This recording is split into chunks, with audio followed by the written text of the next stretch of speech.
As I said yesterday, NATO has been the bedrock of common security, freedom, and prosperity for nearly 65 years.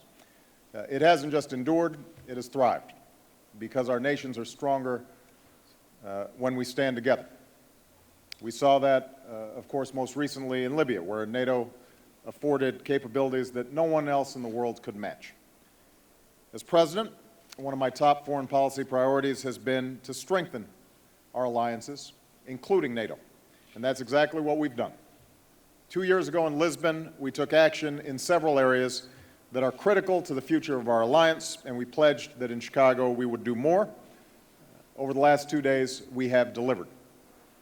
First, we reached agreement on a series of steps to strengthen the alliance's defense capabilities over the next decade. In keeping with the strategic concept we agreed to in Lisbon, and in order to fulfill our Article 5 commitment to our collective security.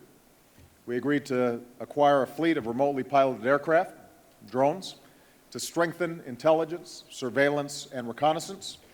We agreed to continue air patrols over our Baltic allies, which reflects our unwavering commitment to collective defense. We also agreed on a mix of conventional, nuclear missile and missile defense forces that we need, and importantly, we agreed on how to pay for them. And that includes pooling our resources in these difficult economic times.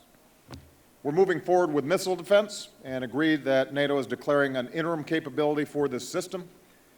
America's contribution to this effort will be a phased adaptive approach that we're pursuing on European missile defense, and I want to commend our allies who are stepping up and playing a leadership role in missile defense as well. Our defense radar in Turkey will be placed under NATO control. Spain, Romania, and Poland have agreed to host key U.S. assets. The Netherlands will be upgrading radars, and we look forward to contributions from other allies. Since this system is neither aimed at nor undermines Russia's strategic deterrent, I continue to believe that missile defense can be an area of cooperation with Russia. Second, we're now unified behind a plan to responsibly wind down the war in Afghanistan, a plan that trains Afghan security forces, transitions to the Afghans, and builds a partnership that can endure after our combat mission in Afghanistan ends. Since last year, we've been transitioning parts of Afghanistan to the Afghan National Security Forces, and that has enabled our troops to start coming home. Indeed, we're in the process of drawing down 33,000 U.S. troops by the end of this summer. Here in Chicago, we reached agreement on the next milestone in that transition. At the ISAF meeting this morning, we agreed that Afghan forces will take the lead for combat operations next year, in mid-2013. At that time, ISAF forces will have shifted from combat to a support role in all parts of the country.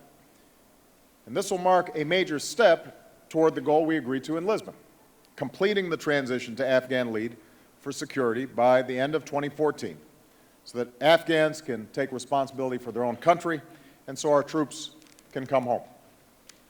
This will not mark the end of Afghanistan's challenges, obviously, or our partnership with that important country.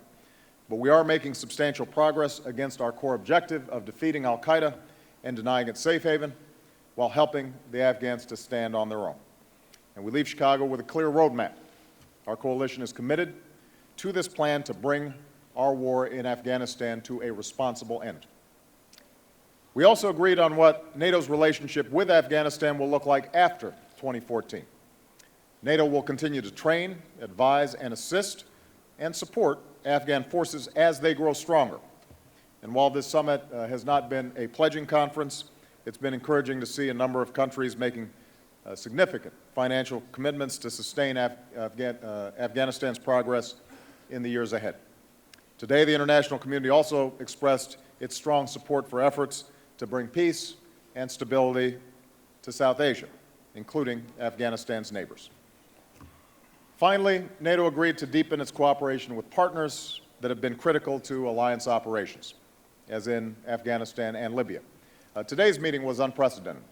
Our 28 allies, joined by 13 nations from around the world, Europe, the Middle East, North Africa, and Asia.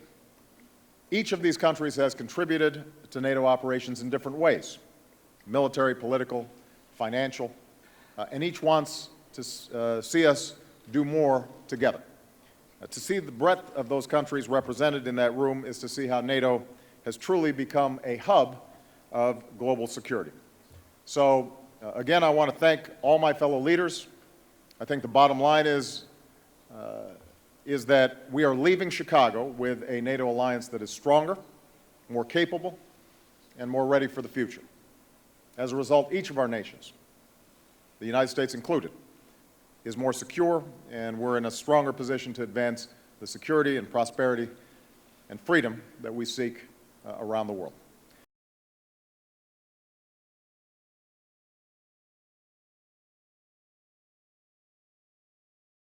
I have to tell you, I think Chicago performed magnificently. Those of us who were in the summit had a great experience. If you talk to leaders from around the world, they loved the city. Michelle took some of the spouses down to the south side to see the Kormann Center, where wonderful stuff's being done with early education. They saw the Art Institute. I was just talking to David Cameron. I think he's sneaking off doing a little sightseeing before he heads home. I encouraged everybody to shop. Want to boost the hometown economy.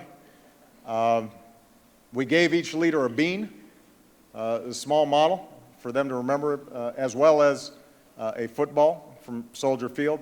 Many of them did not know what to do with it.